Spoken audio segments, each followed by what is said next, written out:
मुझे बिजनौर आने में और उसको और नजदीक में महसूस करता हूं, और इसी का परिणाम है कि आज बिजनौर तेजी के साथ विकास की मुख्य धारा के साथ जुड़ते हुए पश्चिमी उत्तर प्रदेश का एक आदर्श जनपद बनने की ओर अग्रसर है। भाइयों बहनों, जब विकास होता है तो उसका लाभ सबको प्राप्त होता है, प्रत्येक नागरिक के जीवन में परिवर्तन आता है। लेकिन विकास की पहली शर्त होती है सुरक्षा। सुरक्षा के साथ सरकार ने पहले दिन से कह रखा है कि हमारी संवेदना गरीब के लिए है, अन्नदाता किसान के लिए है, नौजवान के लिए है, बहन बेटियों की सुरक्षा के लिए है, व्यापारियों की सुरक्षा को लेकर के है, आम नागरिक को शासन की योजनाओं का लाभ प्रदान करने को लेकर के है। हमारी संवेदना किसी माफिया, किसी अपराधी के प्रति कतई नहीं है। जीरो टॉलरेंस के तहत सरकार कार्य करेगी और अपराधियों और माफियाओं से सख्ती से निपटने का काम भी करेगी। भाइयों बहनों, ये शक्ति का परिणाम हुआ। एक तरफ सुरक्षा का वातावरण बना, दूसरी तरफ राज्य में और दूसरे दिन बड़े दंगे होते थे, महीनों महीनों कर्फ्यू लगा रहता था। आज उसी उत्तर प्रदेश के बारे में लोग कहने के लिए मजबूर हैं कि नो कर्फ्यू नो दंगा, यूपी में सब दंगा है ना। आज कर्फ्यू नहीं लगता ना, दंगा भी नहीं होता ना, कांवड़ यात्रा शांतिपूर्ण तरीके से निकल रही है ना, मतलब बन रहा है, से मनाया जा रहा है ना, बेटियां सकुशल स्कूल जा पा रही है ना। और भाइयों बहनों, कनेक्टिविटी कितनी बेहतर हुई है। बिजनौर से, मेरठ से और दिल्ली से 4 लेन की कनेक्टिविटी से नजीमाबाद भी जुड़ रहा है। तेजी के साथ इस कार्यक्रम को आगे बढ़ा रहे हैं और अभी तो हमारा प्रयास है कि गंगा एक्सप्रेसवे समय पे बनके तैयार हो जाएगी तो गंगा एक्सप्रेसवे को मेरठ से फिर इसी रास्ते हरिद्वार तक ले जाने के लिए भी कार्य प्रारंभ करेंगे। कोई सोचता था कि बिजनौर में भी मेडिकल कॉलेज बनेगा। भाइयों बहनों, आज बिजनौर में सरकारी मेडिकल कॉलेज भी बन रहा है, प्राइवेट मेडिकल कॉलेज भी बन रहा है। यह विकास की प्रक्रिया के साथ जुड़ते हुए एक नया परिवर्तन है, और परिवर्तन तब आता है जब सरकार और समाज मिलकर के जातिवाद से, परिवारवाद से, मत और मजहब के बाद से ऊपर उठ करके विकास और खुशहाली के लिए कार्य करती है, सुरक्षा के लिए कार्य करती है। तो परिणाम इसी रूप में देखने को मिलते हैं और इसी का परिणाम है पिछले 9.5 वर्ष में प्रधानमंत्री मोदी जी के नेतृत्व में हम सबको एक नया भारत अब दिखाई देता है। एक नया भारत जिसमें सभी प्रकार की सुविधाएं भारत के नागरिक के लिए, उसको सुरक्षा भी मिलेगी, उसकी समृद्धि के लिए कार्य भी होगा, इंफ्रास्ट्रक्चर के highway, railway, airport, medical college, अच्छे संस्थान भी बनेंगे, गांव को बेहतर कनेक्टिविटी भी मिलेगी और हर गरीब को बिना भेदभाव के शासन की योजनाओं का लाभ मिल करके उसके जीवन में परिवर्तन लाने का काम भी करेंगे। आप सोचिए, आजादी के बाद 70 वर्षों तक वो क्या कर रहे थे। मोदी जी ने मात्र 9 वर्ष में 4 करोड़ गरीबों को मकान दे दिए और उत्तर प्रदेश में 6 वर्ष में 55 लाख गरीबों को एक आवास मिल गया। अब सोचिए, जिस गरीब के वहां मकान न हो, बरसात के समय उसका परिवार कैसे रहता रहा होगा। लेकिन आज उसके वहां पक्का मकान है तो परिवार भी खुशहाल है, बच्चे भी पढ़ लिख रहे हैं और साथ ही साथ उस व्यक्ति को इस बात की भी वो है कि जो मकान के लिए पूंजी बचाई थी उस पैसे का उपयोग व्यवसाय करने में वो आसानी से कर दे रहा है। जिनके घरों में शौचालय नहीं थे, क्या हाल होते रहे होंगे उन लोगों के। जिनके घर में बिजली नहीं थी, क्या हाल होते रहे होंगे। जिनके घर में उज्ज्वला योजना का कनेक्शन नहीं था, क्या हाल होते रहे होंगे। और भाइयों बहनों, कोरोना कालखंड में तो क्या काम किया सरकार ने। मोदी जी योजना बनाते थे, प्रदेश सरकार उसको प्रभावी ढंग से लागू करती थी, और फिर चाहे वह फ्री में टेस्ट रहा हो, फ्री में उपचार की व्यवस्था रही हो, फ्री में वैक्सीन रही हो, या फिर गरीब प्रधानमंत्री गरीब कल्याण अन्न योजना के माध्यम से फ्री में अन्न की योजना हर गरीब को देने का रहा हो। 15 करोड़ गरीब उत्तर प्रदेश के अंदर और 80 करोड़ लोग देश के अंदर इस योजना का लाभ लिए। हर महामारी में लोग भूखों मरते थे। पहली बार हुआ कोरोना दुनिया की सबसे बड़ी महामारी थी इस सदी की। और भाइयों बहनों, भूख से कोई मौत नहीं हुई, उपचार के अभाव में कोई मौत नहीं हुई। तो ठीक है, पहले से बीमारी ज्यादा रही होगी, कोरोना की चपेट में आया होगा, गंभीर रूप से व्यक्ति बीमारी की चपेट में रहा होगा, लेकिन भूख और बीमारी के कारण कोई मौत नहीं होगी। इस बात की गारंटी ये डबल इंजन की सरकार देने के लिए आपके पास आई थी और इसीलिए आई। आज मैं इससे पहले बिलारी मुरादाबाद में चौधरी चरण सिंह जी की 51 फीट मूर्ति का अनावरण करके आया हूं। 51 फीट ऊंची। और भाइयों बहनों, हम लोग यहां पे विदुर कुटी के पुनरुद्धार का काम भी कर रहे हैं।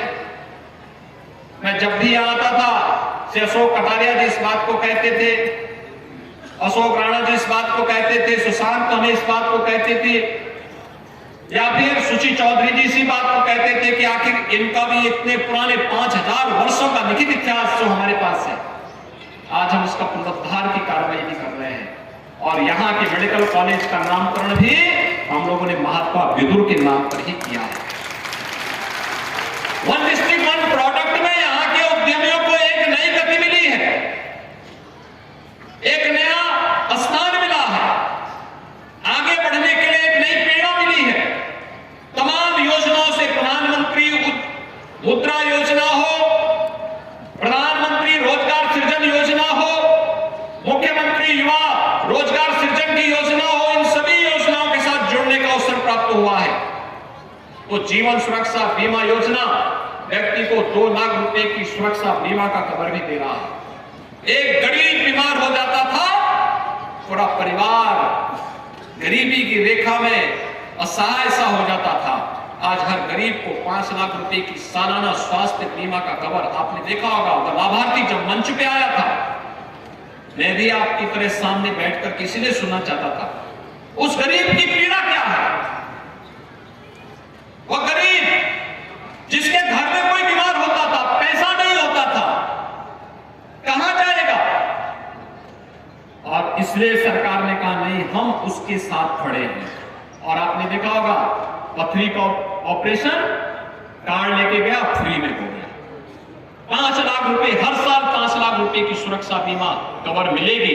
और इसके लिए 10 करोड़ लोग उत्तर प्रदेश में और 50 करोड़ लोग देश में इस सुविधा का लाभ ले रहे हैं। पहले के लोगों ने क्यों नहीं दिया? पहले की सरकारें गरीब को भूखों मार देती थी, बीमारी से मार देती थी, मकान के अभाव में मार देती थी, कुछ चुनिंदा लोगों को मिलती थी, युवाओं को नौकरी नहीं मिलती थी। और कावड़ यात्रा निकालने की कोई बात करता था तो झूठे मुकदमे लाद देती थी। आज तो कावड़ यात्रा भी निकल रही है और अयोध्या में राम मंदिर का निर्माण भी हो रहा है। भाइयों बहनों, सरकार आपकी आस्था का भी सम्मान कर रही है, सुरक्षा का माहौल भी दे रही है, युवाओं को रोजगार भी दे रही है।